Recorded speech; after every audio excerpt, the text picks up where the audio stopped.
Hi, everybody. Welcome to our lecture tonight. I'm Carol White, the president of the Corning Museum of Glass. For those of you whom I haven't had the pleasure of meeting yet, I wanted to introduce myself. Thank you very much for coming out tonight on this snowy evening. It is April, after all.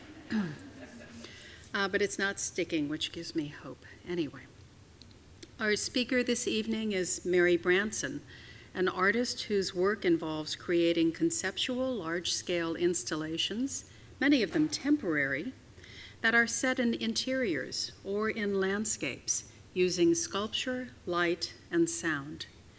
She received a first-class honors degree in fine art from the Surrey Institute in England in 2002, followed by an MA in art and space at Kingston University in 2004. In 2014, Mary became artist in residence at the Houses of Parliament and began to research the archives of the suffrage movement in England to develop a proposal for a new permanent artwork for the Palace of Westminster. On June 7, 2016, the fruits of her labor, a light sculpture entitled New Dawn, was revealed. This particular date marked the 150th anniversary of the presentation in the House of Commons of the first mass petition calling for women's votes.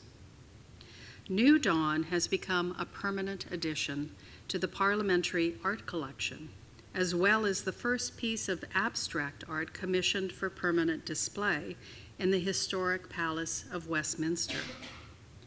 Mary created the light sculpture to reflect the passionate and at times scandalously bloody historic campaign for women's suffrage in England. Her research into many forgotten parliamentary archives gave her a fascinating insight into the real lives of people from the turn of the 20th century Britain and enabled her to become a modern voice for these historic crusaders. It seems particularly fitting to be learning more about this work now, since 2017 marked the 100th anniversary of women's suffrage in New York State, and we are swiftly approaching the centennial of the ratification of the 19th Amendment. New Dawn is installed above the entrance to St. Stephen's Hall in the Houses of Parliament, a location that was the site of numerous demonstrations. Members of the museum's Ennion Society who participated in last year's trip to England and Ireland had an opportunity to see the piece in situ and were struck by its beauty and presence. There is a lot to say about this piece and all of the artist's work, but I will leave it in the very capable hands of our speaker to do so. So please join me in welcoming Mary Branson to the Corning Museum of Glass.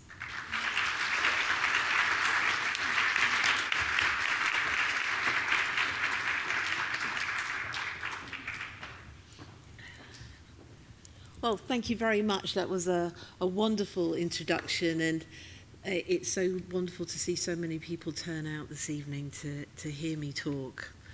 So what I thought I'd do is just start off with a couple of pieces that I created before New Dawn, so you get an idea of the type of work that I was making before I actually made New Dawn. So back in, this is the very first piece of artwork that I made when I graduated, and it's called The Red Tents. And I always show this at the beginning of my talks because it set the blueprint of how I was going to work in the future. So I made this in 2003, and I was very naive when I first started making public art. I wanted to make very large-scale public pieces, and when I was studying, I was always really impressed with artists like Christo. And this was my sort of small nod to that artist. And so it was 28 8-foot red tents illuminated on top of a hillside for 3 days and 3 nights. And I was the person, I made the work, and then I was the security for the work. One of the things that happened was that I made it in March, and March winds are very strong. And when we were having all the councillors and everybody to come and view the artwork, which was a couple of miles away, and they were looking from the town centre, looking up on top of the hill to see the artwork. And a few hours before everybody was about to turn up, these winds came through a weather front and blew all the tents down. One of the significant moments happened was that there were so many people that came to my help to put them back up again. And it took a lot of people, friends and strangers that came up to help me make that artwork. And I realised that I wanted to make artwork that included groups of people, that it wasn't me just making my art on my own, that what was really important for me was the process of making it and the people that get involved with it. So moving swiftly on, this artwork is called Supernature, and I made this for the Olympics. So we have like a cultural Olympiad, and this was a piece that I made for the finale. So we had 22,000 people that came to see this artwork. And again, so it was 12 6-meter high columns of porcelain. So I didn't make these all on my own. So this is, again, it's about me working with teams of people. And they were illuminated. It had a sound piece. I'll get a little bit closer there. I've put the moon in the background. You'll see why I've put there in it. So that artwork, the red tents, I made that on a new moon, because a lot of the times when I make artwork out of the landscape, it's all about light levels. So for me, I make my artwork quite often on a new moon. And you've got the moon phases in there. That artwork was up for just over 2 weeks. So, moving on to 2013, I was asked to make a piece of work for Emily Wilding Davison at Epsom Racecourse. So, for anyone that doesn't know, Emily Wilding Davison was sort of like the main woman of the suffragette movement. She belonged to the WSPU, and she died just shortly after there's the jury's out on what actually happened, but they say that she threw herself in front of the King's horse so that she could pin the purple, white and green banner on the King's horse, and a few days later she died. And I was asked to make a memorial for her at Epsom Racecourse.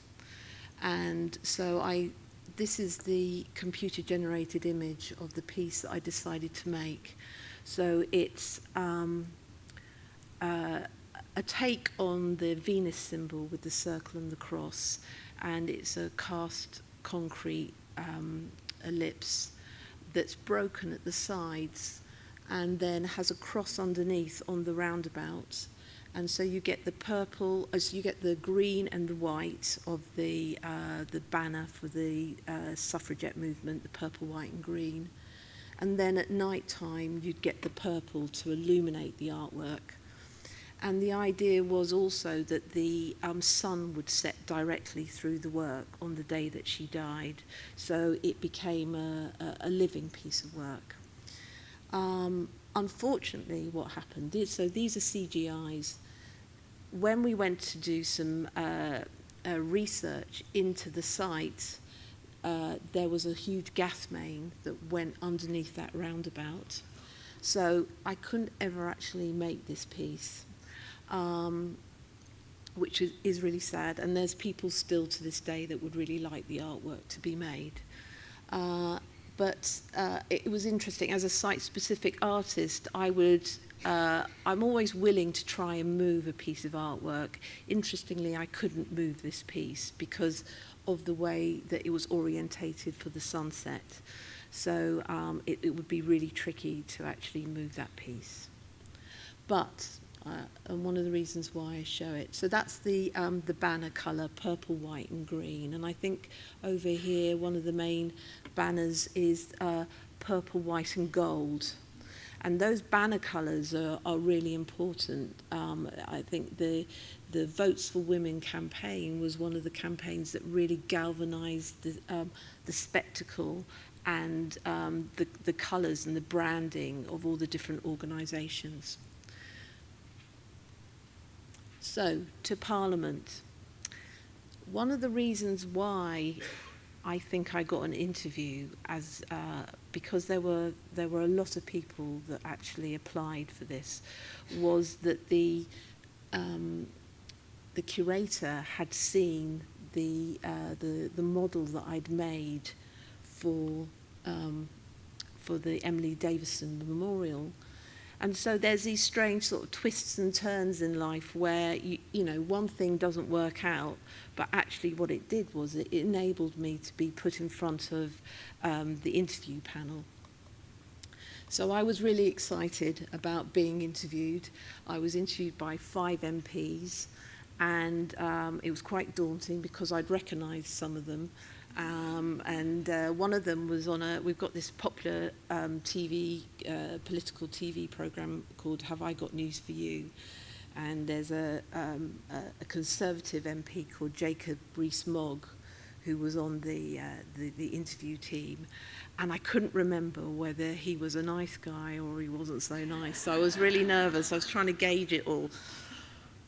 But I think one of the reasons also that it was very exciting for me on the interview day was that I'd never been to Parliament before. So I would imagine it's, I don't know if you have the same sort of situation, but it's one of those places where you always imagine that you're going to take somebody that comes to visit from out of town, but I never got round to it. So actually on the day of the interview, I was so excited because I had got there early and I was looking around the building, and it's an incredible space. And everybody was really friendly, and even the security guards were really friendly, and they've all got guns and everything, and I thought it was going to be quite intimidating, but it was quite different from that. And so when I got to the interview, I was overexcited, and I think I did a good interview on that day, and yeah, the rest is history really. I became artist in residence. So the brief for my residency was I had 6 months. I had to create 2 proposals at the end of the 6 months. I was to meet historians, research in the archives, and then I could make the artwork anywhere on the public path within Parliament. So once the penny had dropped that I'd got the residency, it was quite overwhelming. It was quite a daunting thing.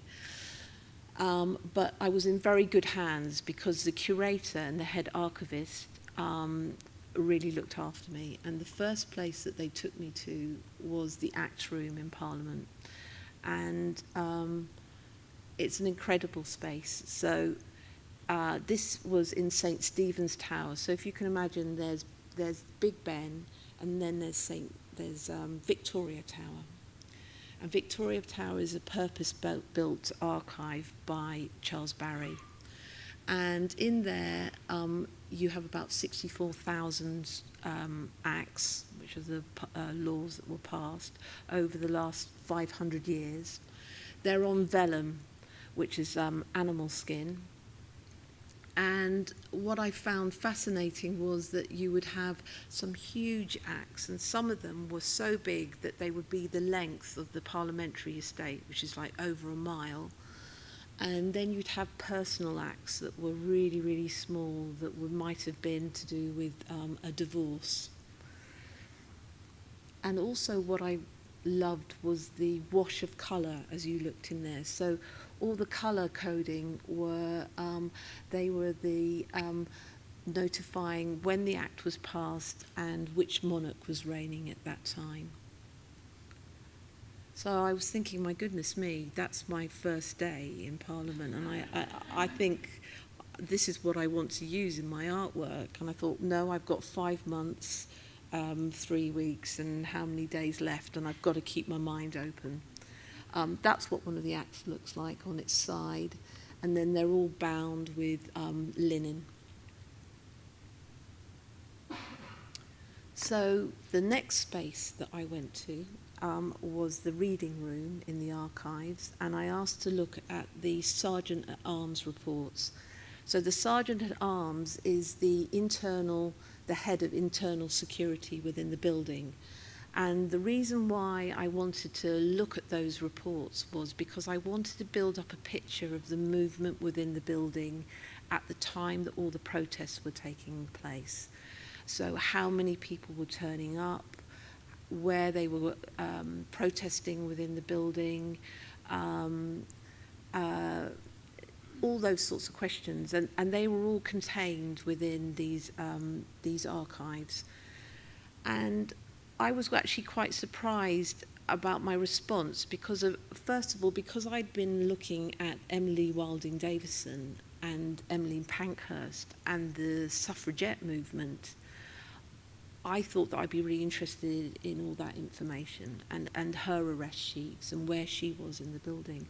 But actually, what happened was that I started coming across these arrest sheets and security breaches by ordinary women and some men as well. But, I'm going to be talking a lot about women tonight because, but there were men involved in this movement, obviously.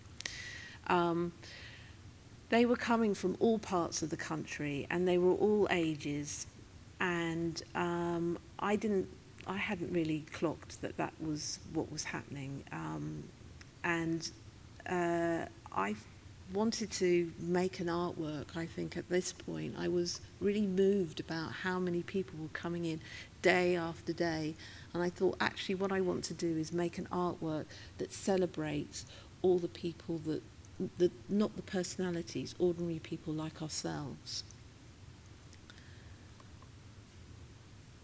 Another part of the movement for me was uncovering, it was anyone who knows anything about suffrage knows all about the different organisations, but I only knew about the WSPU, the purple, white and green, the suffragettes. So when I started talking to historians and looking at the banners and seeing all the different organisations. So learning about them, this is the Women's Freedom League. And I show this banner because it's got the red wine stain at the top. And I was talking to some people last night about it. And I think that they were incredibly brave, these women. They were an interesting bunch, the Women's Freedom League. So the head of that was a woman called Muriel Matters. And she went up in a hot air balloon and she flew above Parliament, and she wanted to drop leaflets that said votes for women. And I think that that's sort of a very creative way of engaging with Parliament. Unfortunately, strong winds. I bet she did it in March. And they blew her across, the winds blew her across to a town called Croydon, and she ended up in a cow field. And that's the reality of what happens when you try and do these interventions, and there's no difference. It was 100 years ago or now, the same problems happen. And this is a caravan. So she would travel around the country in a caravan, and every time they reached a different town, they would have to put on a Macintosh, and they would get pelted with food, and they would get loads of abuse, hostile abuse. But they would still go to these towns and try and convince people about votes for women. And so that's why they had a good old drink at the end of the evening, because of, it must have been incredibly stressful, and they were so brave to do that. Another part of the puzzle for me was what size I was going to make this artwork. And I had no idea how big the movement was. And so I asked the head archivist, I said, how many petitions did we put in front of Parliament before we got the vote? And she said, to her knowledge, no one had done that research. And because I was having such an interesting time doing this research, I was feeling like I wanted to give something back, just in case as well that they didn't like my proposal and they sent me on my way after 6 months. So I thought what I'll do is I'll start from the first mass petition in 1866 and I'll go to 1918 when we got the vote, and I'll look and see how many petitions we've put in front of them. And so within a couple of years, that I was going to sort of record whereabouts in the country those petitions were taken, and then maybe record the first 3 names on every petition. And very, very quickly I realised that I wasn't able to do that because it was 16,500 petitions with over 3.5 million signatures. And it was very moving being in the reading room. It's an incredible space at the top of Victoria Tower. And I'd get all these journals out, and the journals, no one had actually looked at them. They'd never been opened because no one had done that research or needed to look at that particular information. And so I was uncovering all these petitions and just marking them down, and they just kept on coming and coming. And it was incredibly moving to see how many petitions that were put in front of the government and then put to the side. And then it was relentless. It kept on coming over and over again. And women lived and died with, and we didn't see us getting the vote. So I thought I need to make a really big piece of work, and I can't make it for it to be in the corner somewhere. I have to make something that's big and bold, and to honour all these people. So this is Westminster Hall. It can hold a huge amount of people. It's 1,000 years old. If anyone knows anything or has been to Parliament, do go. But the rest of the building is full of pugin, and every inch of it is covered in beautiful ornate design. But Westminster Hall isn't. And I thought to myself, this is the only space that I'm going to be able to put a really big contemporary piece of artwork. This is actually when Barack Obama came, and so you've got the staircase there with the red carpet. So that's going up to the space that I had my eye on, and that's where. And here's the Queen. It's got so much history. It's such an exciting building, and all the time I was like, I can't quite believe that they're going to let me choose a space. So just at the top of those stairs, and you turn to the left, this is the original entrance to Parliament, and you'd go through to St. Stephen's Hall behind there. So above that doorway is a vault, and it looks quite small there, but it's huge. And actually on each side of that balcony, there's doorways. And so I started talking to MPs and Lords and saying, does anybody know this space that I'm looking at? And they were going, oh, we know St. Stephen's Steps. And I was saying, but do you know this space, this vault above the doorway? And none of them knew it, because no one had bothered looking up because it was in darkness. And so I thought, well, this is perfect, because this is... I'm a light installation artist, and this is what this place needs, is it needs a new type of energy, a new light energy into the building. So that's where I fixed my sights on, and amazingly they said yes. And I decided that I wanted to use the emblem of the New Dawn, and I thought that was what I needed to do, was to puncture the building with light, and that it would be this sort of like new dawn circular piece that I would make. And I thought, well, that's me, that as an artist, that's what I want to do. And I'd been researching and going to museums, so I went back to the London Museum, and I remember that the day that I went there, all the postcards and insignia that I came up with all showed New Dawn, like the New Dawn on all the postcards. So I said to myself, that's the right thing, that's what it's the right thing for me to do, is use the emblem of New Dawn. And interesting, actually, I used that in my this image I used in my interviews talk. It's not actually a British Votes for Women postcard. It's an American one. I got told by a suffrage historian afterwards, but it's very beautiful, and I keep on using it. You see, I haven't moved away. Once I like something, I stick with it. The other thing that I wanted to do with the artwork was, when I was interviewing people, I was saying, what do you want from your artwork in this building? And people were saying to me they didn't want a piece that was just talking about the women from 100 years ago. They wanted it to be relevant for women nowadays. And I was coming across postcards that were talking about not being able to hold back the tide of change. And because I'm a site-specific artist and Westminster is right on the Thames, I wanted to connect the work to the River Thames, and then I wanted to make it relevant for young women as well, and I wanted it to be have an element of new technology and make it a living piece of work.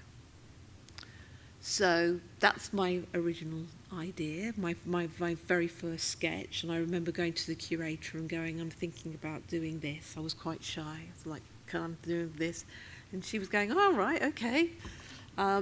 So I made a computer-generated image of it. So this is what I took to the Commons Art Committee to pitch my commission. And what I came up with was the glass scrolls, so using the idea of the axe that were in that very first slide. So they would be glass scrolls. Then you had, they would be on a portcullis-like structure that would be above the doorway.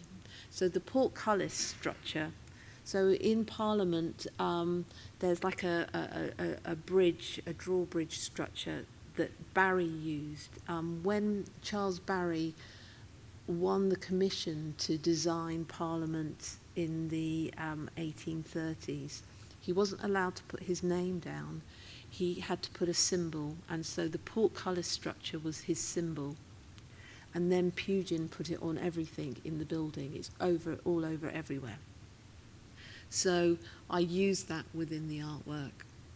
Then all the colours of the different suffrage organisations were contained within the artwork. And then the final one, which isn't so strong in here, is the green. And the green would be the backdrop. And the green was a really important, one of the important colours of the different suffrage banners. So this is me. So I got it, and I couldn't believe that I'd got the commission. And so the people around me are all looking really worried. And the idea was, the thing, I hadn't actually worked out how I was going to make this piece. So they said yes.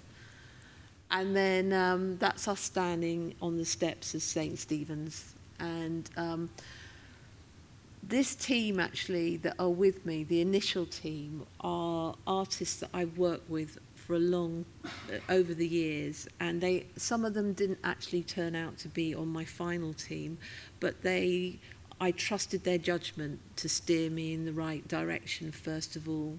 So they were sort of working out for me the nuts and bolts of what I needed to find out right at the very beginning.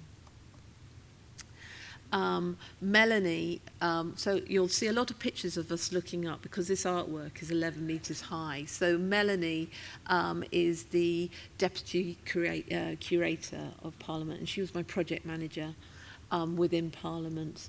And I think that every good art project really could be, is all about your project manager. And she was really key to making it successful.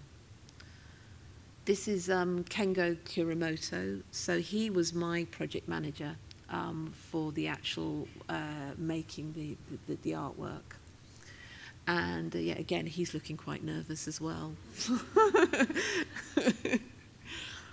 And yeah, the first place that I took my team to was the ACT room to get, I mean, if you go into an archive, you've got this beautiful, it's air conditioned, and it's just it's a very special place to go. Unfortunately, this is no longer there, so they're moving their archives out of Parliament now.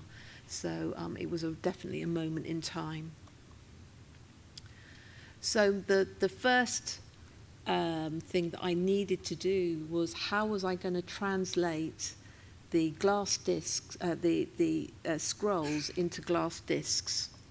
So really simply, I just started doing very loose watercolour images, and then I took these to the guy that I ended up making the glass with is Adam Arison. He's an incredible glass blower, and he was able to translate my idea. So I showed him the ACT room and the scrolls, and then my watercolours, and then together we were able to work out how we were going to make that make it actually say scroll when you looked up in Parliament. Okay, I think we're gonna. So this is his hot shop in. So it's out in the countryside, and this is what I showed the Parliamentary Art Committee when I actually was showing them how I was going to make the work. And it's a very, you know, he makes it look very simple, and just like everybody at Corning that makes it look incredibly simple. I had a go, and I couldn't believe how heavy the rods were.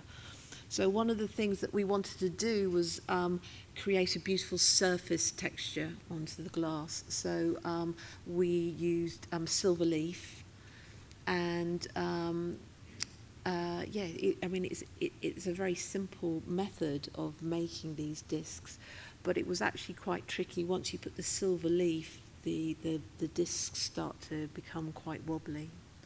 But anyway, that was the very first piece. That's the piece that I took to Parliament, and that's what impressed them. It moved on quite far from there, and you'll see how it changed. But this was our very first disc.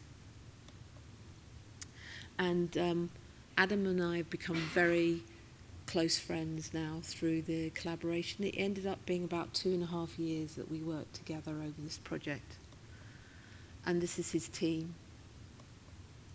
This is the technology that we used. So this is LED light sheet. So quite often what I do is when I'm working on a project, I won't go for the obvious ways of lighting work. I'll go outside. So this is what you would use for signage. And one of the reasons why I wanted to use this material was that it has a really long life. One of the first questions one of the lords asked me was, how often do I need to change a light bulb? And actually that informed the way that I went about designing the artwork, because I realised, so they asked me to make, they wanted the artwork to last 400 years. So, and I'm quite used to making temporary artworks that maybe last about 2 weeks. So it's like, oh my goodness, okay, 400 years. So, and the technology's changing all the time. So it was a way, it was trying to make a piece of art that could use new technology, which could be interchangeable every maybe 5 years. So I have I've designed a maintenance agreement, and so every 5 years, if the technology changes, it can be updated. I'm not attached to how this artwork is lit, as long as the work always will look the same way as I've installed it. So LED light sheet at the moment is the best thing for this work, and it also meant that I could have the artwork, the glass sandwiched with the light directly behind it, because I'm going to show you in a moment, there's not much space up on the balcony, it's quite tight. Whilst we were making this artwork, so that's my lighting designer there, is that we had a documentary crew following us at the same time, and every time we were having to make major decisions, we had the film crew crop up. So we're all looking, there's a lot of footage with us looking slightly nervous, because quite often we were like, oh my word, we hadn't thought of that, and trying to work things out. So this was one of our first tests that we went up, and you can see the discs at that stage. The glass wasn't quite right. So this was the real sort of like early days prototype. And also, another one of the things that happened when I put the light up there was I realised that the wallpaper didn't read green, and that was one of the really important colours of the suffrage organisations. And you can see how narrow it is on the balcony there. And so when I was making the artwork, I knew that I had to be able to have people that could still go up there and move around, and then the artwork couldn't hang over the top of the balcony. That's the back wall there. It's very, very dirty and dusty. And that isn't wallpaper, that's a Victorian canvas. And I was thinking, oh my goodness, it's not green enough. I wonder if they'll let me change the colour. And they went, yes, Mary, you can. So this is me back in my little studio in the countryside. It's a potting shed, essentially. And I'm giggling to myself in this picture because I just went to the local DIY store and got different paint swatches of greens, and literally then went back to Parliament and put those wallpapers up to find the right green. And actually that is the green that I chose. The glass, the colours that I chose for the glass are the colours that are contained within the stained glass window that's adjacent to the work. And it's had a really nice effect on the space because it's opened up. There's a dialogue between my artwork and the stained glass window now, which sometimes, with big stained glass windows, you just kind of walk past, but actually the two start having this conversation with each other. So those colours work really well. And then going back to the surface of the glass, it was really important for me. As a light installation artist, you sometimes get a bit nervous that if the lights go out, you still want your artwork to look beautiful. And so I wanted the surface of the glass to have this beautiful surface design. And also, I wanted to show Adam's incredible craftsmanship in the glass, because that really helped take it away from looking very contemporary, because obviously it's 1,000 years old, this space, so it needed to look as though it fitted in properly. So these are the early tests with the glass, and it was interesting. Adam, as a glass artist, he's very much about the surface of the glass, and I'm all about the light coming through. So there was a lot of negotiation and working out how we were going to make that, get it right. And eventually we did get it right. And once we'd worked out all the, how to get the right amount of silver leaf on the surface, we started to go into production. One of the other things that I asked him to do, I had metal engineers, and they were quite rigid in the way that they were working. and they had actually gone into production with the metalwork before Adam had started blowing his glass.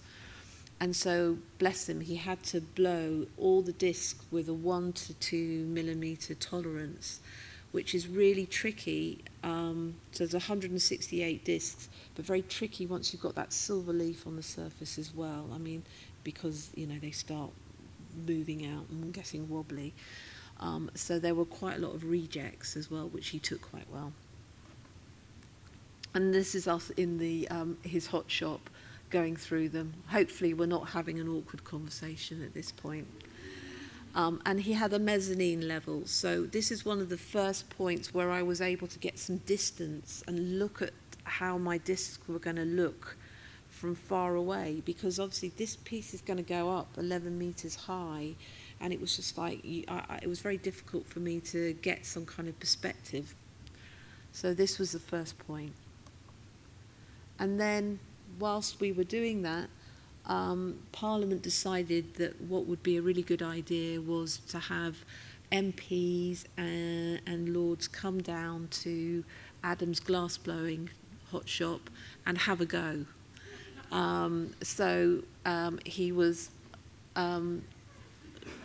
they made glass baubles. They were all very happy. They all went away with one. But it was for them to get an idea about how difficult it is for the glass blowing, and to get excited about the idea that this huge glass piece was going to be coming into Parliament.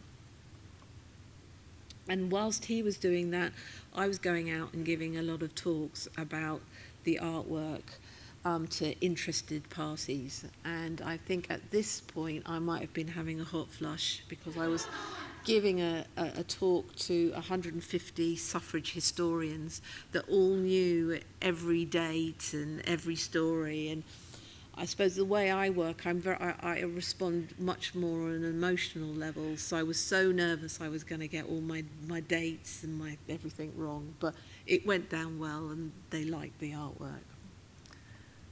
So this is my team that I worked with. So for 6 months, we worked off-site.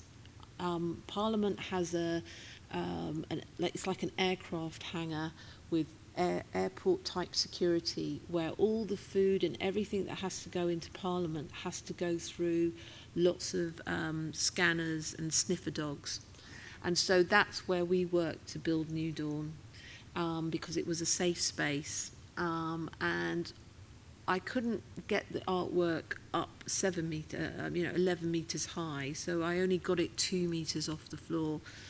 But I was able to start building up an idea of how it was going to look, and we were able to iron out all the problems, because we knew that once we actually started to move it inside Parliament and install it, that we wouldn't be able to actually really handle it again in the same sort of way.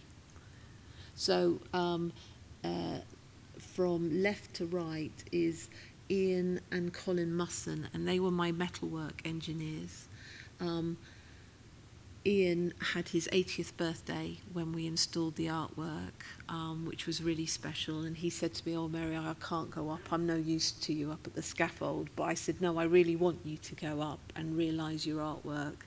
So he was able to go up into Parliament and put the artwork up. Chris in the centre is the lighting designer, and then next to him is my husband Matt. So when it started to become a lot of technology was being used, Kengo moved over and Matt stepped in, and at that point I really felt as though I needed somebody that was watching my back, and I needed someone that I really trusted to work with me, because I didn't understand a lot of the technology that was starting to come up, and there were lots of things that these guys didn't even understand as well. And my husband's got a recording studio. He's good with wires and knobs and buttons and all that sort of thing. So it was like anything that, if he doesn't understand it, he'll go and find out. And also next to him is Super Ed. So Super Ed's got his hands on his hips, and every project team needs a Super Ed, because he believes he can do anything. And also when our morale got really low, he'd always be the one in the team that was smiling and it would be all right, okay, we'll be able to do it. So that was my team in the warehouse.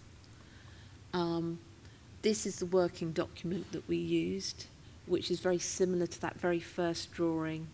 And we would refer back to this for all aspects of creating the artwork. And then this is it going up in the warehouse, so you can see the sort of the scale of it. And then the wiring, so all the wiring that goes on those portcullis structures, the metal structures, all the wiring is hid in channels behind. And this is with it, with the discs going on. And I got some hardboard and painted it green, and we stuck that up behind. And then this is it starting to come to life. These are the LED light sheet panels that we used, and so we had those, and then we created them with like pie dishes around them, so there wouldn't be light spill, and rubber. So everything we kind of like worked through and made sure that we wouldn't. So when you look at the artwork, you wouldn't get these like little shafts of light. And then this is the technology. So that balcony, those balconies I was talking to you about in Parliament, one of them contains all of that. So they're drivers. So every single light disc has its own individual driver. And this is the software that we use. So it's an Ava Lights lighting desk. And then what we did was that we sat there. It was very cold in the warehouse. Bless him, he's looking, I think he had flu. We were wrapping ourselves in bubble wrap. It was so cold. It's one of those places where it's colder inside the building than it is on the outside. So I designed a lighting sequence in real time for 13 hours. And actually there's a part where I got so cold I thought, oh, I'll speed it up just a little bit. So the lights move like every 30 seconds in the artwork, and I must have got a bit cold, and I decided to just jazz it up a little bit. And I thought it would be, I'll just make a little bit of an exciting sort of moment in the artwork. And actually I had to go back into Parliament and change the lighting design, and it was because I was cold. This is me up on the scaffolding, getting up close with the artwork, and you can see there's bosses, so the bolts. So what happens is you've got the LED light sheet, then you've got the glass disc, and then you've got a metal bolt that screws in. And the idea is that if the light sheet runs out, then you unscrew it, and then you're able to take the glass disc off and then put in a new piece of LED light sheet. And what I wanted to do with each of those bolts was I wanted to engrave the lunar phases onto that, and it would be a sort of like nice to know sort of artist's thing. But unfortunately we ran out of money, so I wasn't able to do it. But what I did instead was I was creating a series of screen prints that documented my ideas and the concepts behind New Dawn. This is Jacob Farrell, so he's an artist and a painter from the Slade Art Academy in London. And he was working with me, he was my assistant on my screen prints.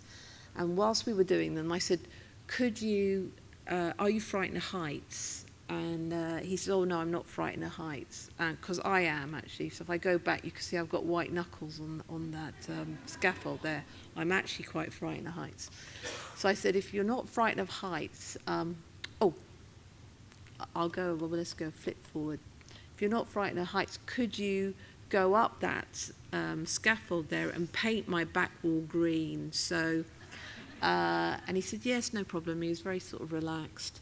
So actually spent 10 days up on that scaffold, and he painted not the actual green of the back wall, the conservatory team did that, but he picked out all the there's the thistle, shamrock, rose. They're symbols for all the different parts of the United Kingdom, which fed really nicely back into the concept of all the women and men coming from different parts of the country. So I was really pleased about that. And then I made a series of screen prints. So these are the screen prints that I did. So this one's called Tide, and that would have been the boss idea, the engraving onto the bolts that I wanted to do. But anyway, so I wasn't able to realise it as a actual in the artwork, but I was able to realise it as a screen print. And then that's going back to my original drawing, which is called Movement, and then some close-ups of the actual glass. And there's 8 in the series. So this is what New Dawn looked like when we brought it to Parliament, and we'd rehearsed it. We'd rehearsed how quickly we would be able to put the artwork up. It took 48 hours to install the artwork, which is really good going. You can see there's the crimps that the light sheets are attached to. So it's very, very simple technology, so that at some point, with extra cable, so at any point then new technology comes in, they can cut that off, they can put new connectors in. It's very, very simple for them. And this is the artwork going up in the space. So up until this point, this is it in its space with the scaffolding up. So there was one piece of the jigsaw puzzle that I hadn't, I didn't know about still, and that was that when we did the CGI, it was a circle, and when you look up from the viewpoint in St. Stephen's and you look up, the actual artwork is an oval shape, and then because of the way that you look at it, it turns into a circle. And those were all the calculations that we'd made, and they were all computer calculations, and I just had to trust that that was right. So every part else was going according to plan, but I still, 2 days before we actually revealed it to the public, I still didn't know whether it was going to be a circle. And I promised Melanie, the curator, that I was going to create an artwork that was a circle, and she kept on going, "It will be a circle, won't it, Mary?" And I was like, yes, it will be a circle. And I was going home and not sleeping at night thinking, oh my goodness, I really hope it is going to be. A day before the reveal, it was all very tight with the getting the scaffold down. I was giving a talk to the Girl Guides in Westminster Hall, and I saw that the scaffolders were taking the scaffold down. So I started to run up towards the work, and the security guard just stopped me, said, "No, you can't go any further, madam." And I was like, "You don't understand. I've got to see my artwork. I haven't seen my artwork." And he goes, "Oh, I understand." And then we went up there together, and I just burst into tears when I saw it, because it had been such a long journey, but it surpassed my expectations of what the artwork was going to look like. It was a circle, but better than that, it looked like it had always been there. And I was, I was really blown away, because I couldn't believe that it had worked, because a lot of it is you just don't know until the final moment whether it's actually worked. So Melanie also wanted to have, this is the opening night, so it was opened by the Speaker of the House, John Bercow, and the Speaker of the Lords, Baroness de Souza, because where the work is situated, it's half owned by the Lords and half owned by the Commons. And Melanie said, "What I really want to do, Mary, is that I want a red button, and I want to do a countdown." And I was like, "You're joking, please don't ask me to put the lights on one." And she goes, no, I really want you to do that. And she'd been so good, I thought, well, I've got to make that happen for her. but I at this point was having an out-of-body experience. I'm just going to show you a very short clip of it. So there it goes. 3, 2, 1. She got them all to have glow sticks as well.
So, interesting actually, when I show that video clip, isn't it interesting how everybody goes up to the artwork?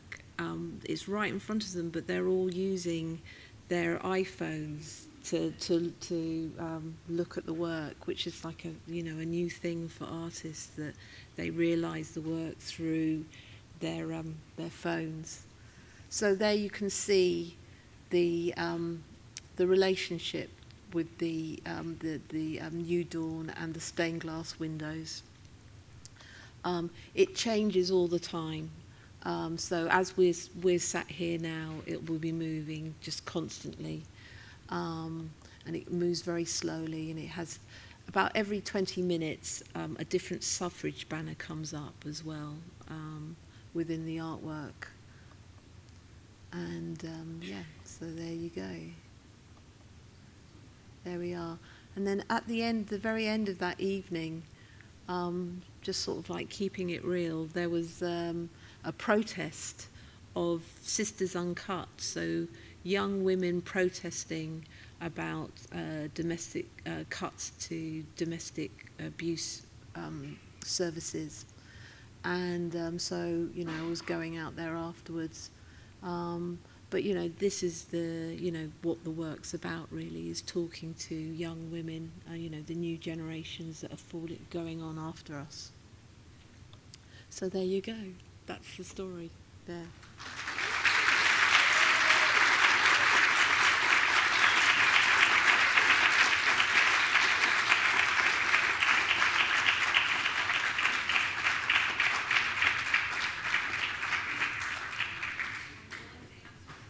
Yes, but is there any questions? Yes.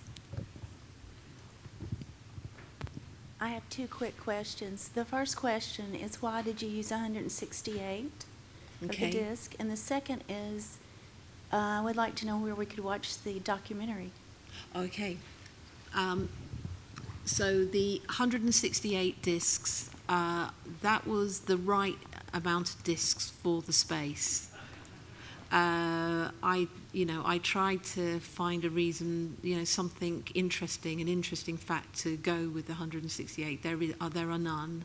The curator and I sat down and tried to go, 100. We looked everywhere. There was nothing. I tried different numbers, and it was very interesting. I wanted to make it so that your eye couldn't fall and create a pattern within the work. And I wanted it to feel as though it was a multitude. And so that was it felt as though that was the right number when I was designing it. You can see the documentary on the parliamentary website. So if you look up New Dawn and Parliament, you'll come up and there's a full 45-minute documentary. Yeah. Hello. Hi. Is there a specific time of day where all of the discs are illuminated at once? Yes. Well, it's not specific. It's when it's high tide. So at high tide, all the discs are on, and then at low tide, there's only one disc on, which is very special. That's my favourite time. Yeah.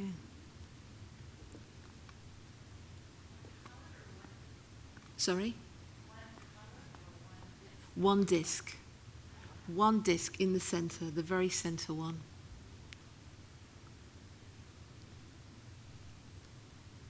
Oh, you're...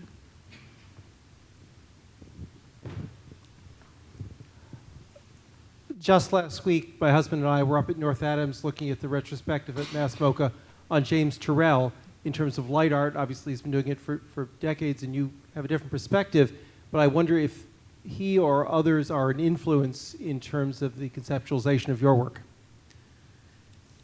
Definitely. I love James Turrell. Yes.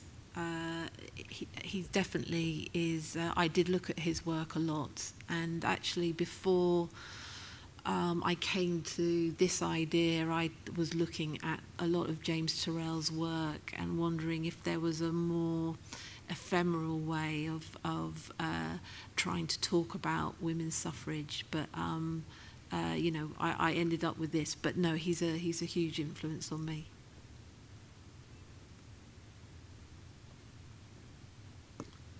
Hi. I am interested in that conservation plan. How did they come to you with 400 years? Or, I mean, is that the standard for Parliament? Or how did that come about? I think it started off as a joke. Because I did say, you know, so how long do you want me to make this artwork last for? And they went, oh, you know, 400 years. And then it's kind of stuck. As long, you know, as long as the building stands is how long they want the artwork to last for. We just sort of landed on 400 years. I mean, we might all be gone by then, or Parliament could be underwater, you know, more likely. Yeah, but yeah, no, it's sort of a standing joke. But yeah, definitely. I mean, there's a lot of older artworks in there.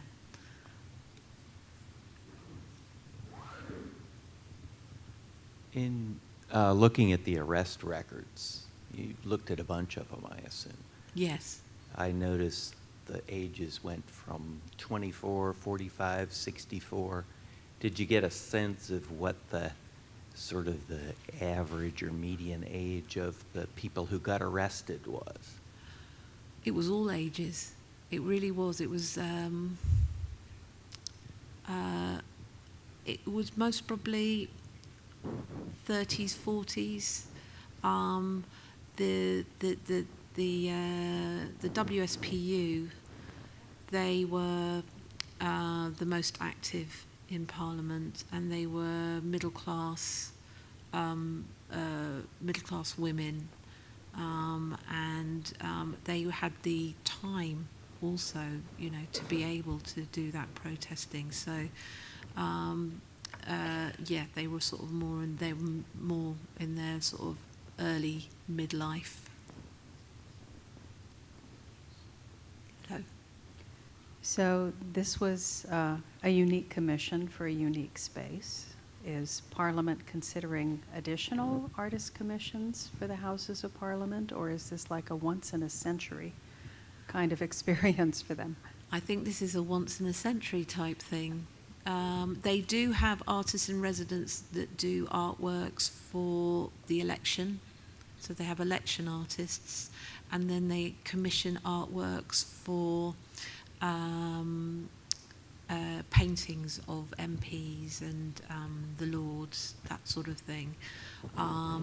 No, I think this is a one-off piece, and I think I say to people, if it hadn't been me, it was going to be another artist would have made this happen. I would just happen to be there at the right time.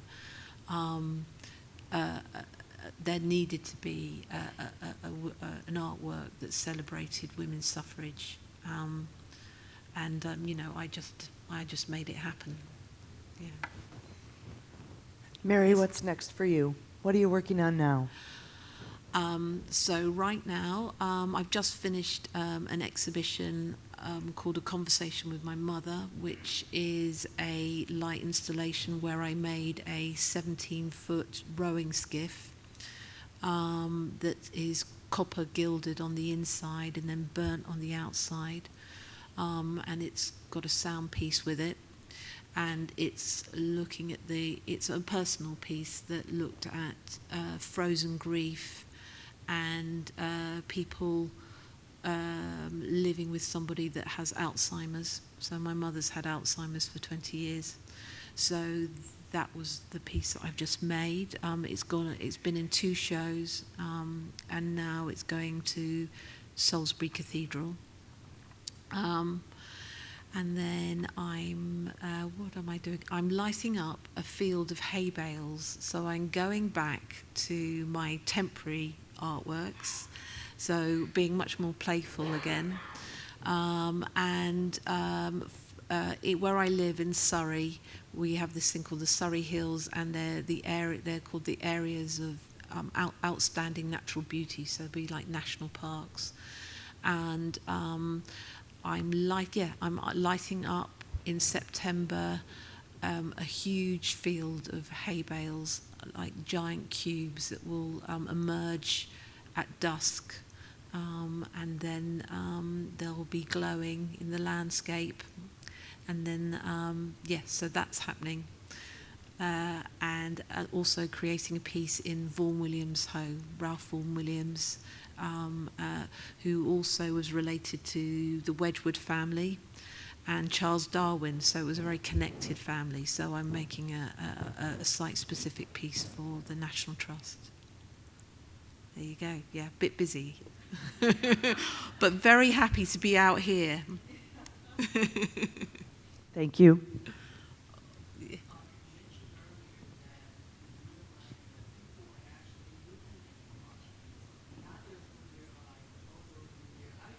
Yes.